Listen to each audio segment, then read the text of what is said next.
When my skincare brand failed, that was really, really heartbreaking for me. Like, oh my gosh, because of this failure, now I have this triumph.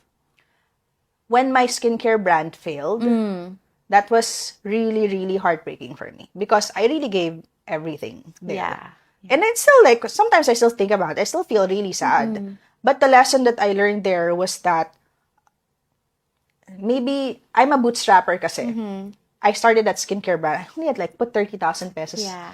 in that for my first 200 pieces of lip balm. Wow, okay. And then, when it ended, at the height of the brand, it was like making 7 figures in a year already. For a small brand, for a small indie brand manufactured here, it's pretty good. But when I failed that business, I realized that if I'm gonna do something like that again, Yes. I have to really make sure I have all the pieces in place.